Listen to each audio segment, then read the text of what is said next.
Right. All right. We're recording. Hey, George, how you doing, man? All right. Doing great, Steve. How you been, man?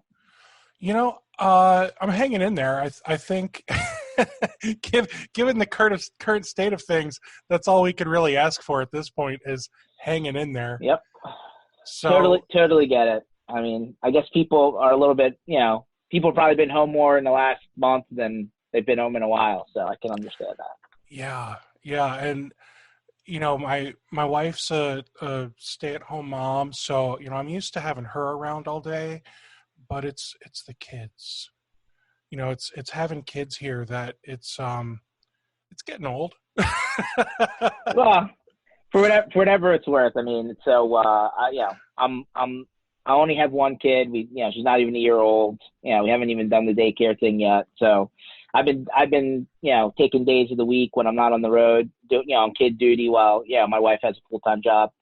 And, it's, for me, it's just business as usual, man. I mean, nothing really out of sorts. The only difference is it's every day. We're both home, but everybody's in their certain part of the house doing their thing, and the kids, still doing her thing. So we're all good, man.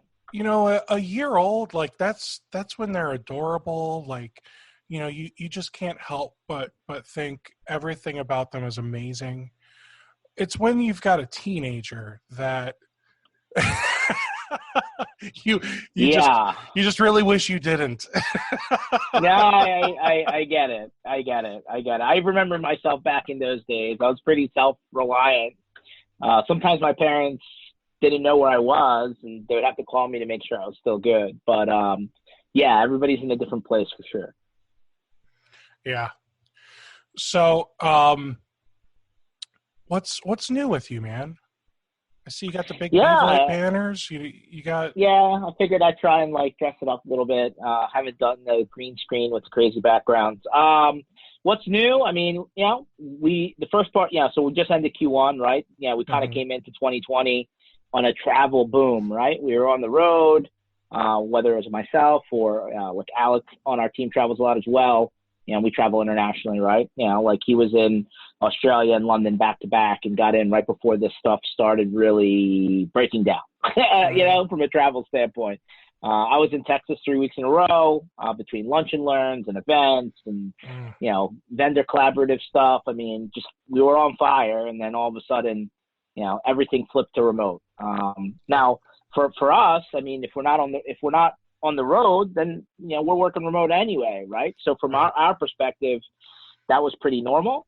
And our team was always, we felt that the best way for us to get the talent, keep in mind, right? I don't have to I'm not trying to make this a political commercial, but the economy was really, really good, and talent, it was becoming harder and harder and harder to find. That's just how it goes. And we felt that in order to get really good and smart and talented people, we didn't want to have to limit our geography to a physical city or region. So we've always, had the whole, hey, we want smart people, we want good people. We're okay with the remote work as long as it's getting done. And so we were already working like this forever, for years. And, for us, it's business as usual. Okay. Now, I'll tell you that from an MSP standpoint, there was that surge of everybody needing to work remote. It's not that I'm sure everybody couldn't or wasn't working remote before. It was maybe parts of their customers were working remote, and then parts never had gone home before, right? So there was that 300%, 400% surge, right, in support calls and tickets and as moves changes. And we, got that by proxy of our partners, right? Obviously, here at B-Boy, we only support MSP and IT companies. We don't sell direct to the street. So as their influx started going up, our influx started going up. So, I mean, it seems like now that we're 3 or 4 weeks in, I know different parts of the country have started this in different days and weeks.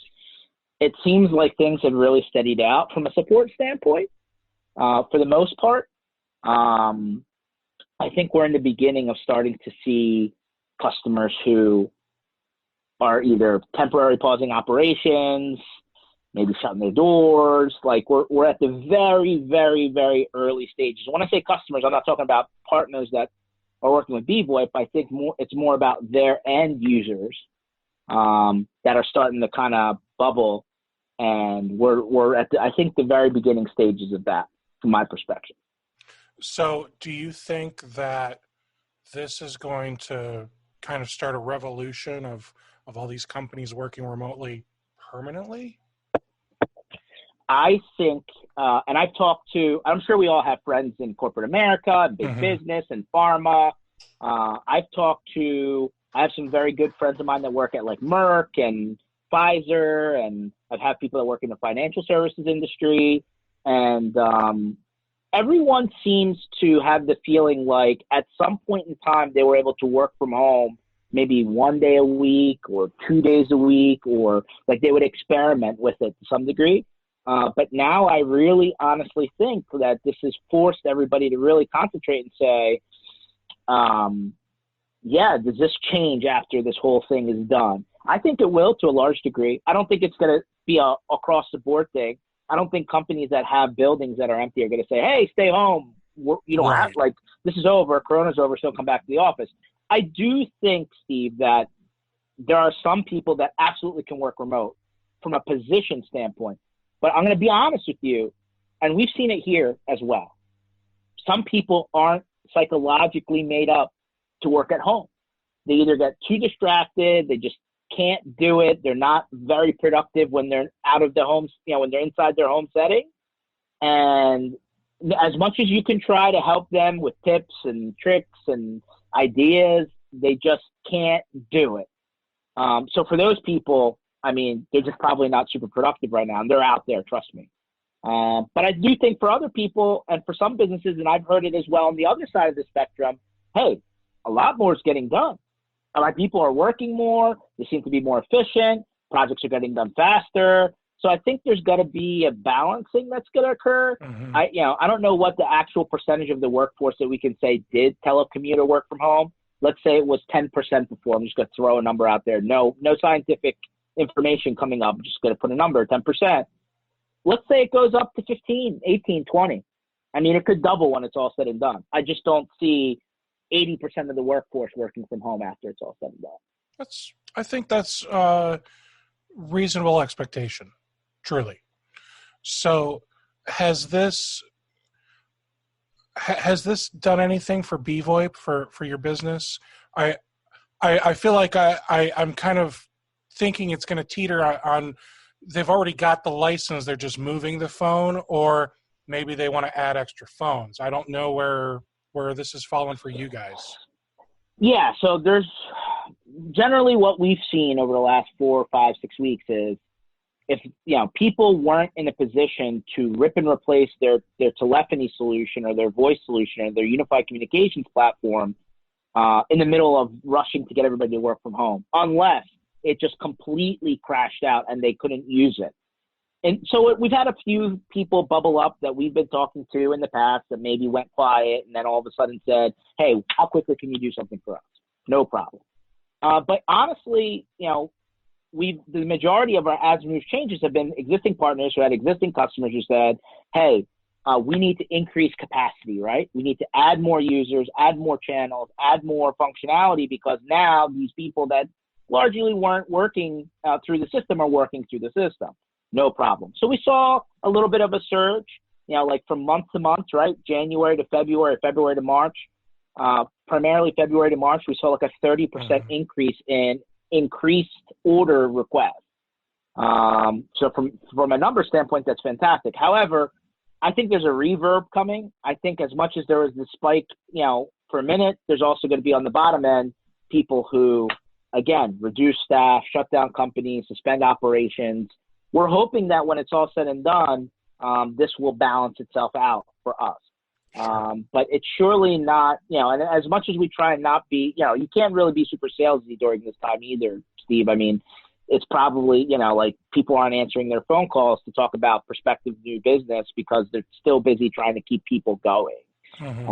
So unfortunately, this has to kind of, we're hoping in the next 4 weeks or so, 6 weeks or so on the back end of this, while there's, now it's now lulled a little bit and it's a little bit less noisy, even with people working from home, that those conversations can continue.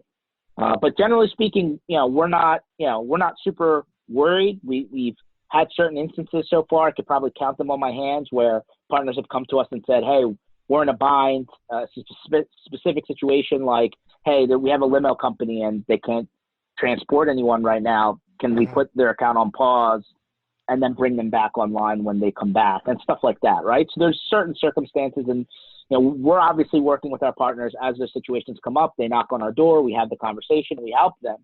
And then, of course, there's, at BVoIP, Steve, and this has always been the case, right? Because I think it's very difficult otherwise, although many vendors have different opinions on this. We've never locked our partners into long-term agreements, right? So, if they run into a situation where a customer looks like they're going away, 30-day opt-out, and no harm, no foul. Obviously, we'll ask if we could have done something better, but at the end of the day, we're not going to put them into a financial bind where we're expecting them to pay, and there's nobody on the other end of that relationship to pay. So our model genuinely helps this situation from an MSP standpoint, because now they're not hamstrung. I know that's not the case with other solutions and other vendors.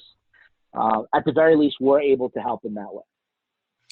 Yeah, and that makes me so happy to hear you say that, because there really are kind of two trains of thought on this. One, there's I'm going to work with my customers when they come to me and see what I can do to keep them happy, because obviously they're not happy right now, and it's not my fault. And I want to see what I can do to keep them happy so I can keep them long term. There's the people that are worried about the long term strategy, right? And then there's the people that are worried about the short term. No, I want to get paid right now. Listen, I'm a little bit torn on that comment, only because listen, we're in the business of helping people. I don't Absolutely. think anyone in this industry started their company to not help people and also make money, but genuinely help people. So from that aspect, we've had people come to us and they're like, hey, it's a school, it's a nonprofit, can you help us? Yeah, we can increase capacity and help them through this. Not a big deal. We're not asking to, do a money grab. I do think that there's the freemium thing that's happening right now, though, right? Like, hey, we're going to give you 30, 60, 90 days, whatever, 6 months, 8 months, a year of free service. With the idea that a certain percentage of those free people will convert into paying people when it's all said and done. Absolutely. And that's great for the companies that can support that. But you know what, Steve? I've seen companies do this, give out the freemium model. There was a rush to get it, and then the whole service crashed. They couldn't support the influx of all of those free users because they didn't think, oh, well, people are going to actually take advantage of this offer. So I think there's a double-edged sword there somewhere. Do you think Zoom is one of those companies? I think Zoom is, like every day you see a Zoom article about, hey, there's a security issue now. People can jump into Zoom meetings unexpectedly. Thanks for the reminder. End-to-end. Lock meeting.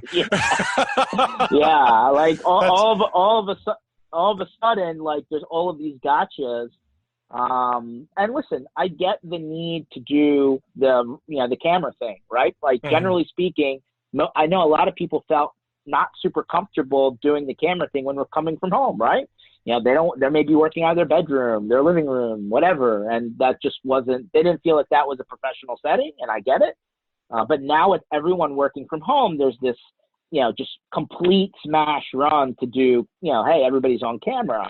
And that's great. And WebEx was free up to 100 users, still is. I know Zoom had a 45-minute limit on the free. I think they've bumped that up now.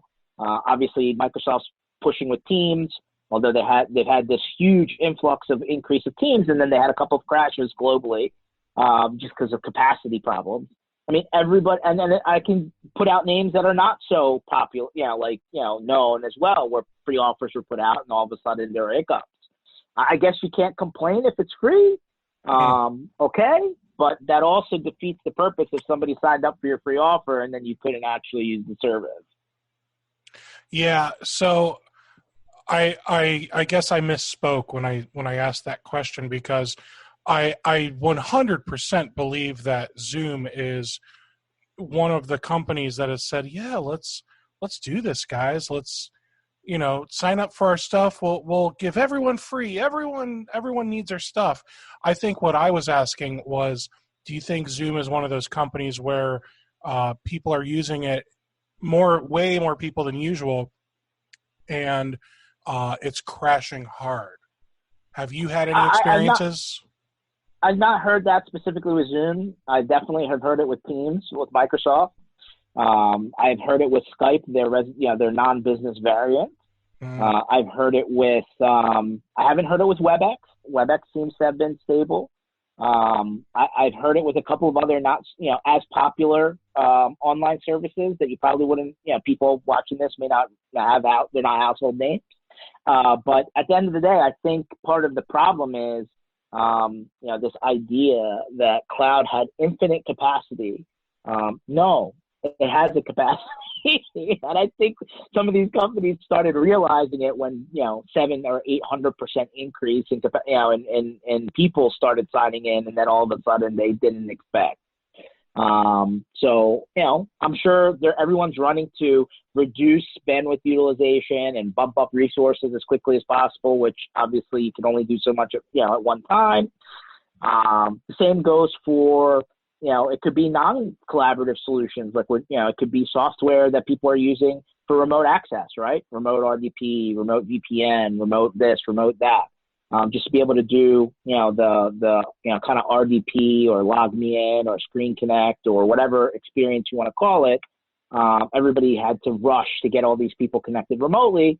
And some of those services that ended up going out for free got bogged down a bit. So it's been an ultra super come to Jesus moment is the best way for me to say it for everyone, right? Because all of a sudden these services that have been out there forever, for years, have been pressure tested to a large degree. And the reality is that we realize that, especially in other parts of the world, Steve, right? Because we have customers in Europe and in Australia, New Zealand, and stuff like that, Canada. Some of the ISPs in some of these areas just, they basically went back to the services like Netflix and YouTube and all these guys and said, hey, you need to bring your streaming resolution down because our networks are getting crushed. I mean, I don't know if it's as big of an issue in the major metros here in the United States, but for sure, I mean, with people who don't have the freely available high-speed broadband, I'm here in, outside of Philadelphia, and I have gigabit Fios, Verizon Fios here, no problems. But granted, that's a newer technology, newer network. And we would maybe not have the same bottlenecks as somebody who's still on a 4G or a fast DSL, or even in some of these areas that are on cable where they're all on a shared pipe at some point in the network, and now that pipe's getting really crushed. So it really all depends on where everybody's at as well. So I want to change gears a little bit. Your company BVoIP, it truly fascinates me because it's called BVoIP, but I think one of the things that always confuses me is you're not truly a VoIP provider. You are more a software provider. So I'm first, wanting you to kind of explain that to people, because if I recall, you basically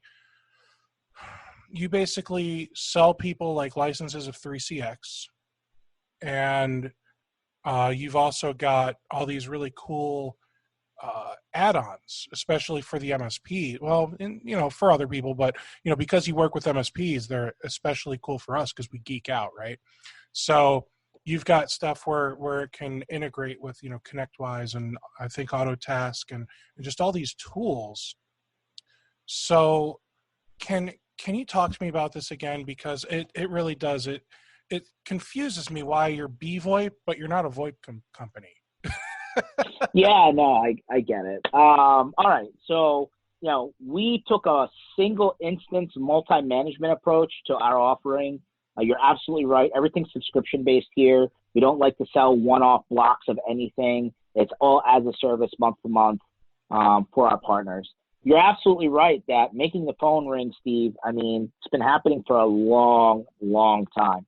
And not knocking any service provider or company that offers unified communications per seat, per user, what have you. Sure. But when we started BVoIP out of an MSP, our big concern was there didn't really seem to be offerings out there geared to solving the problem from the MSP model or point of view. I know a bunch of people have been, popped up to tackle it from different angles. But one area that we felt is a huge gap, and frankly, not many people, and I can't really think of any company from that perspective that's really hit it to any large degree like we have. And I'm not trying to just make something up. I'm just telling you, we've gone 200 miles per hour down the road of there is a huge gap in integration and connectivity between the platforms that you use to communicate with your customers and the tools that you're using as an MSP. And so when we started BVoIP back in late 2014 and really 2015, we said, hey, we need to close this gap. I don't understand why we're still talking about click to dial here. That's like, circa 1995, Steve. I mean, it's not new. So from our perspective, there was a huge gap in the maybe the contact center, call center, just straight up day-to-day interaction between the phones and the collaboration tools and like the ticketing systems, the RMMs, the PSAs, the dashboarding tools, and everything that comes along with that, because all of these things kind of interconnect in this kind of ecosystem type way. So what we did was we launched a platform called OneStream, and we built it many, many times over from the ground up. And what OneStream's whole purpose is to really be able to bring, the super advanced stuff that everyone's missing. For example, we're working remote now, right? All these MSPs have these people working from home remotely, and being able to see how calls are being handled, how individual customers are being triaged, being able to get reports, metrics, call routing logic to make sure that calls get transferred to the appropriate people sooner rather than later, rather than being bounced around. Being able to screen pop and automatically tag records within your ticketing and PSAs and RMM and ERP systems, so that you don't have to spend more time typing information in manually. It's just automatically getting in there. And all of these tools are being brought to the forefront depending on who's calling. This speeds up the interaction. And more now than ever, when people are remote and the efficiency is absolutely needed, being able to have the balance of, hey, the experience for the person that's actually doing the work is to speed up their situation, but also the experience for the people managing those teams is I have the visibility where I didn't have it before, right? In dashboards and wallboards and reporting that just simply weren't easy to put together by trying to mash all these tools together. And then, of course, at the end of the day, the end customer's experience needs to be really good too, because if they're constantly calling back and if they're constantly getting bounced around, if they're not being able to get to the people that they need to in a timely manner, then the experience from their perspective is now not good either, right? So that's a lot of what OneStream's whole mission has been, right? To go well past a simple click to dial or a single screen pop when a call comes in, so that people can really take advantage of what the enterprises have been doing for years, right? I mean, maybe not great. Nobody wants to call into American Express or Comcast or AT&T and get transferred 8 times, and then you have to tell your story over and over again. That's something we solved for, and yeah, for sure. That's one scenario we solved for in OneStream, right? Call comes in, we recognize the phone number or the ticket number or the order number. It goes to the right team or pod or person. All of their systems pull up on the screen. You're like, hey, I need to get you over to level 2. They're going to be able to progress your issue. And having that smart transfer where all of that information now goes to the screen of the other person internally that answers that call, that's just one workflow example of where we speed up the efficiency, get the information into the system, spend less time looking up tools.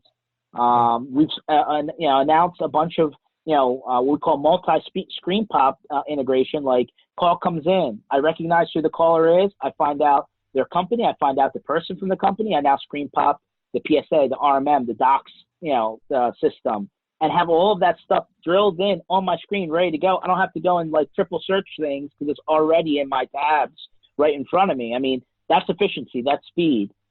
Being able to take call recordings and upload them against the record of the ticket or the opportunity or the activity that needed to be done, automatically done for you. Being able to take all of that reporting and say, hey, Mr. Customer, you're calling me because you're telling me you can't get a hold of our team, or your issue isn't getting resolved, and being able to actually trace every single call, who they talked to, how many times they got transferred, what tickets were associated with those calls, listen to the call recordings right in the dashboard. I mean, this is the efficiency that we've been after this entire time. So yeah, I mean, there's no doubt, and you're absolutely right, that a large part of our development resources, I'd say close to 80% of our development resources, have been to broaden that type of integration, to expand, to deepen, and ultimately solve the needs of not just the small MSP, which could be maybe 2, 3, 4, 5 people working from home or remotely, but also the larger MSP, who could be multiple office locations, dozens of employees in different pods or service desk levels. I mean, this is the type of stuff that changes the game, because honestly, you can plug in any off-the-shelf subscription or product or tool or software, whatever you want to call it, but tying these things together is not as easy as everybody thinks. Oh, there's an API. Yeah, no. Okay, great. But the end result is not easily achievable. So what would you say the biggest integrations people are using from bVoIP are? Sure. Clearly, ConnectWise Manage and Autotask. We've seen a lot of HubSpot recently. Of course, these are stuff that you can offer downstream, right? So downstream, we're seeing a lot of Salesforce from end users of our partners. We definitely see people taking advantage of the reporting automation, and we see a lot of people taking advantage of the wallboard and dashboard solutions, right? So they can see stuff in real time. What does the wallboard dashboard stuff do? Yeah, so there's two scenarios, right? I may have one service queue for my entire company, or I could have different service queues for different departments, different offices, different teams, and being able to take all of that and put it into one place so that everybody can see who's on the phone, how long they've been on the phone, what the status of each person is. Are they out to lunch? Are they in a training? Are they in a meeting? And it just is meant to really give people visibility as an organization into one particular department or all departments in one place. And then as a supervisor or manager, they can see the entire company in a completely different view on one screen, where they can see metrics at the individual agent level, at the queue level, at the location level. They can actually see aggregated metrics on, hey, how long are calls on hold, how many what's our abandon percentage, right? People never getting to a human being and hanging up. I mean, these are the type of things that in real time you can make adjustments. Where before you're retroactively looking at data saying, oh, well, we could have done better yesterday. How about doing better now in the moment? That's what that enables you to do. That is really awesome, man. So I kind of cut you off in the integrations because you said, the wallboard dashboard, and that just sounded fascinating to me. Did you have other integrations you wanted to talk about? Yeah. So, I mean, we've been in a pilot, trying to finish up our version 2 of BrightGauge. I know a lot of people are into that particular platform because it pulls from multiple systems into one view. So that I think is going to be super popular once its version 2 is done. We also see a lot of people with interest into, I said HubSpot earlier, but we're almost done Infusionsoft as well, which is a similar package from a marketing automation standpoint for MSPs. Nice. So, we're seeing a lot of people really get to the point where having all of their tools tie in is super important. I mean, we just launched IT Boost and IT Portal, formerly SI Portal. You'll see some more announcements for future integrations in that category coming soon. But at the end of the day, I think our goal has always been to, I'm trying to help as many people as possible with integration, but I'm also trying to go very deep, right? So for example, we've launched 16 new features that didn't exist before between November 1 and today. And a lot of those features deepen how far, into these different systems we go. So it's not, we're not trying to be surface deep and mile wide. We're trying to go, very deep so that it does more than just basics, right? So for example, ConnectWise and Autotask, being able to not just click the dial out of those systems, but also be able to automatically backlink to tickets and opportunities and contacts, being able to, really take information as to who was the last person to touch this stuff so that we can reroute calls back to those people.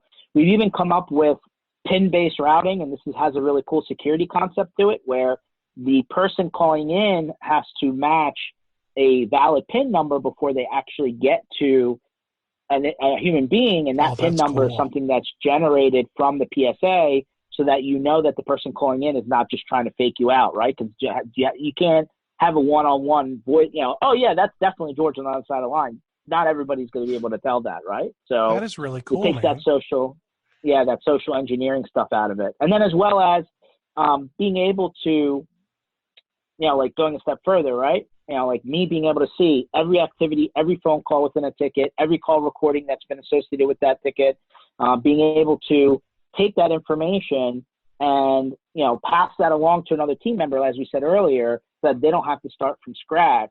I mean, it just keeps a very detailed, timeline of what's going on when it comes to telephony. And I'm going to tell you right now, and maybe you'll argue with me, Steve, maybe you won't, but we still feel about half of all service tickets and service delivery is being done by telephone or voice, and that the other half is being done by tickets, chat, text, whatever. But half is still a pretty big number, and we feel that half could be made a lot better. And the interesting thing about that is, and I want to come back to the ConnectWise thing. Don't let me forget that. The interesting thing about the half that's being handled by phone is there's the companies that are offering those, we'll call them like customer apps, right? So there's, and I'm not like digging at Cloud Radial, EnviroSoft, Desk Director, like all of those are fantastic tools. They are absolutely necessary because we need to make sure that tickets that are coming in via app, email, and other computerized forms, we need to make sure that those tickets are being created correctly. So this is not a dig at them. But those guys are trying to say, let's get the customers off the phone altogether. And I keep thinking to myself, that's never going to happen. So the fact that you're building stuff and that you're kind of building on top of this and making it just better. You're giving people a better experience. Now the ConnectWise thing, I've got two. There's the ConnectWise call recording thing, and then there's we're going to call it the two-factor authentication for phones. So the call recording thing, is that like putting all of this as like internal notes into the ConnectWise ticket, so that way people that are using or Autotask, that way the technicians, they just look at their single source for the ticket communications, and then they can be like, oh yeah, let me listen to these phone calls too. Yeah, so everything, you're exactly spot on, Steve. Everything shows up in the ticket. Everything shows up as attachments in the ticket. So as a person within the ticket, I can follow everything very clearly, and I don't have to decipher notes. I can just play the call right there and then. But then as a manager, I have a consolidated dashboard where I can see every call, every engineer, every customer, and every recording and every ticket all consolidated into one screen, one dashboard. So as a supervisor, I can very quickly get to the information. As an individual logging into the ticket, I can get specific information in regards to that ticket. Again, I'm just trying to get all the information together so that you can more quickly get to the meat and get to the resolution rather than having to ask questions over and over and over and over and over again. So that's super important to me. And it's super important to customer experience, right? Because the customer doesn't want to have to go through this over and over again. And Steve, there's even another aspect. Let's say a customer called in or sent in a ticket or email, whatever, and they were, we left 4 voicemails for them. They never called back. And then all of a sudden, their perspective is, well, nobody ever got a hold of me. I never checked my phone. They call in, salty that they never were communicated with. Now, all of those transactions are right there. And are those the customer? Here they are. And are those ticket attachments also visible to the customer on a ticket? They can be. It's really up to you. And if you want to expose that or not. Well, that's very cool. So then the next thing I said I wanted to talk about, I'm going to call it two-factor authentication because, I mean, that is almost what you're doing. You said it has to match a PIN that's generated by the PSA. Yeah. So what happens is that we take advantage of custom fields, right? In Autotask, ConnectWise, soon Kaseya BMS, Freshdesk, Zendesk. They all have this concept of a custom field, right? So all we do is we say, hey, we're going to create a custom field for this PIN number. We're going to auto-generate it. We're going to make sure the customer understands that now when they call in, they got to type in their unique PIN number. And if they don't, then two options can occur. One, the system hangs up on them, which could get frustrating. And two, they get routed to another place so that they can verify who they are before they actually go and talk to someone. That's really cool. But if they have a matching PIN, then now when they call in, guess what? We know who they are because that PIN number is unique to their contact. So we know it's George. We know it's from George's Auto. We know that, he validated. So that's all showing up on the screen. And now I'm already 3 steps ahead because I've screen popped George's contact record, the list of all of George's tickets from newest to oldest. I've screen popped all of his assets in RMM. I've screen popped the documentation screen for that person in my doc system. And it's all in front of me. And I'm on, hey, George, how can I help you? And I'm like 3 steps closer to getting them solved. So this PIN, is this unique to each ticket or each contact? Each person, each individual. Okay. So how do they get their PIN? Oh, good question. So a couple of different ways. One, they can be given the PIN verbally or via email, and you can argue which is secure and which isn't. Right. There is a widget that you can install in the portals that you just mentioned, right? The desk directors, the Envarasofts, the whatever it may be. And then there could be a little, it could be a resource, a link, a little widget that pops up within that portal. So it gives them their PIN there. Or you can install that widget wherever you want. It's an HTML snippet that you can install on almost any web page, right? So, of course, there needs to be some uniqueness to it, right? Because they need to be able to identify who they are to give them their PIN. Obviously, those tools that you had mentioned earlier automatically do that, right? So we're already one step closer to saying, oh, well, you're George. You signed in as George. Your email address is George. George, here's your PIN. Now, when you call in, you already have that number. Oh, that is fantastic. I got to say, I'm doing a recording later with someone who's all about security, and he would love that. So I'm definitely going to suggest he watch this later. I'm gonna give him your company name, give him your name. I suspect I'm gonna get you a new customer by the end of the month. That'd be cool. I mean, it's all about collaboration, right? I think back to your point, we solve on one side of the spectrum. There's other guys may solve on the other side, right? But together, it's a more mature operation, right? I mean, and what we're in the middle of working on now, Steve, and I'm kind of, throwing a little angle at you. What we're in the middle of working on now, Steve, is, tying all of these pieces together from a, experience standpoint. What do I mean? So we have OneStream, which is integration. We have all of our call center functionality built into, our VoIP platform that you can use. But now we're now we're very close, and we keep on coming up with cool little widgets, right? Just the other day we announced Busy Light integration, right? And for people who don't know what that is, it's a little, light, that you can get in different profiles. You plug it into your computer, and when you're on the phone, it's like a recording studio light, right? Hey, I'm on the phone, don't bother me, red. Or, hey, I'm off the phone, green. Or, hey, the phone's ringing, blinking, right? And this just helps people know, hey, not to, even in an office environment or a home environment, it helps. We're taking our solution now, and we're going to the collaboration suites, right?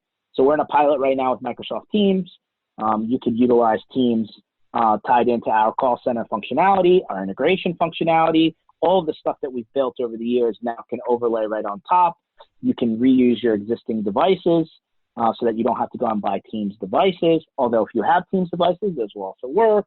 So we're trying to bring all of that together, right? Because the reality is that making the phone ring, not a problem. A lot of people can do it. No issue there.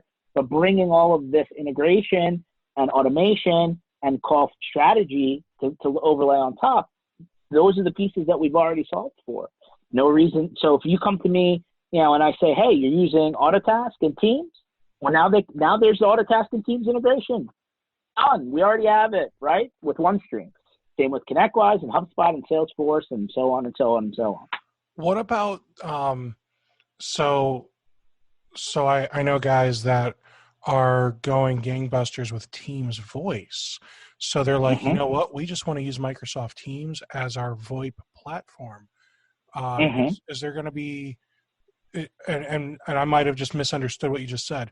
Are you making OneStream so that way it's able to work for Teams Voice people? So here's what we're talking about with Teams Voice. And there's nothing wrong with that solution other than, resellers need to be very cognizant that if they're buying calling plans from Teams and reselling them to the end user, they are now a carrier and they have to collect taxes and regulatory. And Microsoft has it in fine print. But let me go a step further. That means you have to have a calling plan for each Teams extension or user, one-to-one, right? In BVoIP land, you can now overlay how we do things, which is one-to-many, right? You don't have to get your calling plans from Teams. You can get your preferred SIP provider or SIP trunk solution. You sign up for the package that you want. You connect it to BVoIP. BVoIP connects to Teams. And now the only thing you need with Teams is you need to have a SKU called Microsoft Phone System. It's an $8 per user per month SKU. And now all of a sudden, you don't have to do one-to-one calling plans for every user in the company. Now, once that's in place, so let's say you picked your calling plan, package, right? Whether it's minutes-based or lines-based, you add it to BVoIP, you add BVoIP to Teams. Now all of the BVoIP functionality works with Teams, call queues, call routing, auto attendance, ring groups, time of day routing, all the stuff that's missing in Teams.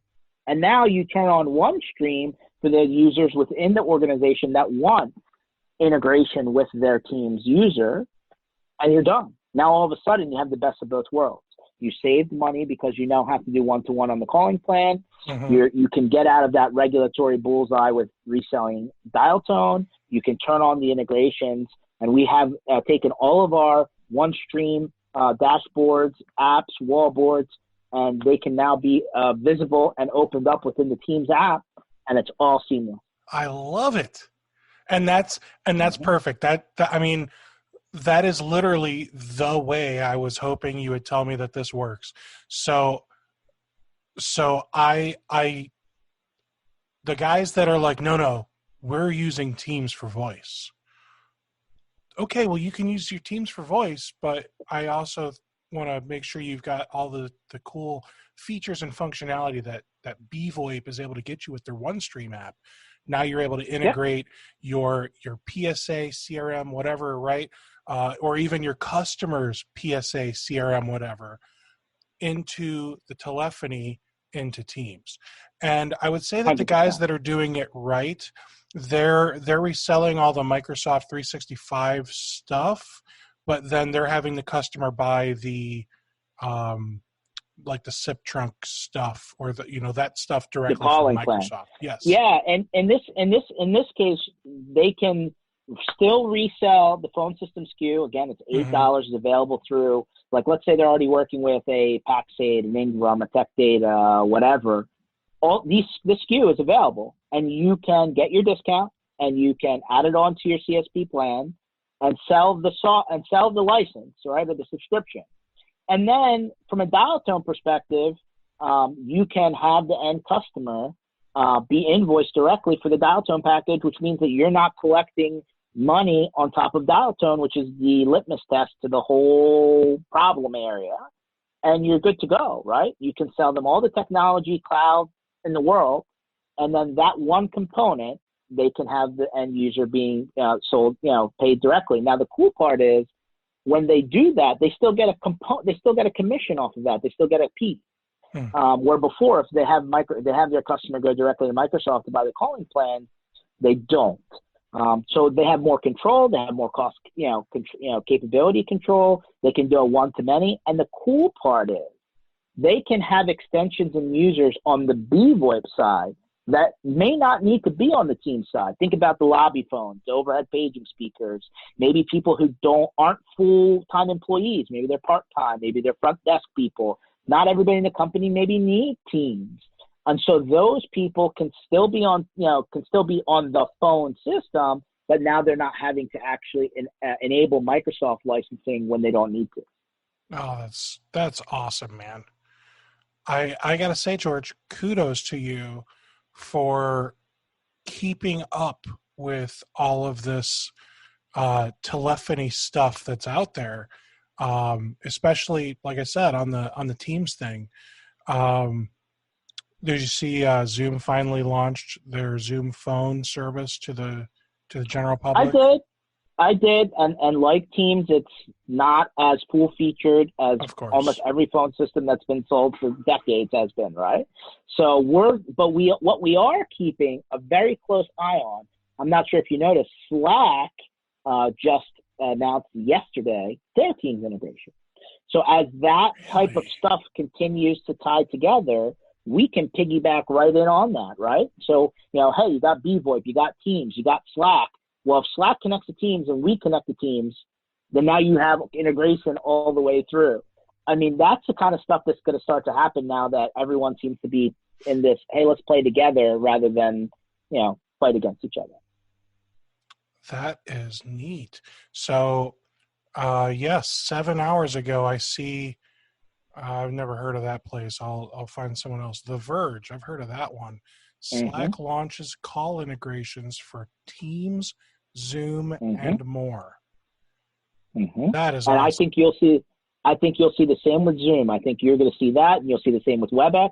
And now all of these services will be interconnected. But here's the problem. When these services try to be phone systems, they fail. Maybe very basic phone systems will be okay, but that's no differently than me giving somebody a cell phone with a line, right? That's not giving them all of the functionality that we're talking about, right? Queues and auto attendance and time of day routing and call recording and, integration, like all of this stuff falls down, right? And if you ask any of these companies, they're looking into it, but their roadmap for this is way out, years out. So I'm not trying to wait for that. I'm trying to solve that problem right now. But, that's what we're talking about. I'm not trying to be Teams, WebEx, or Zoom. That's not our specialty, but we can surely let them do their part, integrate our part, and now when you put everything together, the circle looks much better. And I don't think your company is even competing with Teams, WebEx, or Zoom, because again, you just said that you're integrating with Teams, and who knows, maybe eventually you'll integrate with Slack or with Zoom for the phone stuff. Maybe you already do integrate with Slack in a different way. I don't know. Yep. Yeah. I mean, we've built all this integration in the Slack around notifications, messaging, chat back and forth. But when we're talking about voice, if Slack's already done the heavy lifting to connect their voice component to Teams, and we've connected our voice component to Teams, then by proxy, we may have already solved the missing gap, right? So at the end of the day, our goal is to continue making those links, continue unifying that situation, because at the end of the day, I think everybody's good in their own right. When you try and be too many things to too many people is when things aren't as great. And that's what I feel like this ancillary phone voice solution. And I'm not knocking Zoom, I'm not knocking Teams, but neither of them are very strong in that area, and they'll both admit that. They're just trying to make it just enough to say, hey, it's cool. But I want it to be functional too, right? And this is the pieces that are missing, and here's the work that we've done to solve those pieces, and let's connect all the dots. I mean, that's really what we're after. And and I'm looking at your website now. It is gorgeous. Your whole brand. Did you redo all this recently? Yeah, I mean, back I think a year and a half ago or so, not this past DataCon, but the year before, we did a rebrand and a relaunch of the B-Boy brand, new logos, new coloring. Basically, just trying to keep up with the ebb and flow of marketing, which is its own animal. But we are in it. When we are in it for the long haul, and I think you're going to see some really cool things. I mean, Steve, we're innovating at a ridiculous pace, and we're putting out features daily at this point. So our goal is to keep the pedal down. We have not stopped since about November around IT Nation time. Even with all of the stuff that's happening now, our people are still hard at work, and we're just trying to innovate as quickly as possible and not just do duct tape-based integration, paper thin integration. I'm talking about real stuff, Steve, stuff that's going to save people time and can make them hopefully some money or cost savings on the other side. Oh, that's great. George, I know that you have another obligation to get to. Is there anything that you want to toss out there as we wrap up? No, I mean, listen, everybody, we're in this together, right? In the current situation, world events.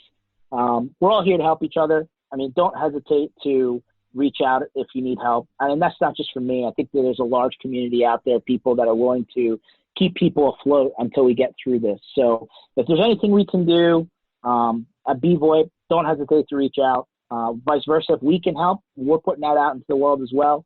But don't go at this on your own. There's people and there's resources, and really honestly reach out, because if you don't, then it's really on you. Awesome. Thanks so much for hopping on here with me today, George. For any of you guys that are interested in learning more, BVoIP, the letter B, VoIP.com. Reach out to George or one of his team members. They've even got a little chat thing down in the bottom right corner. I bet everyone is home ready to take a chat with BVoIP right now. Yeah, all good. Well, we're happy to chat when you guys are out of the thick of it. And Steve, I appreciate your time, and keep in touch. Awesome. Thanks, George. Take care, everybody.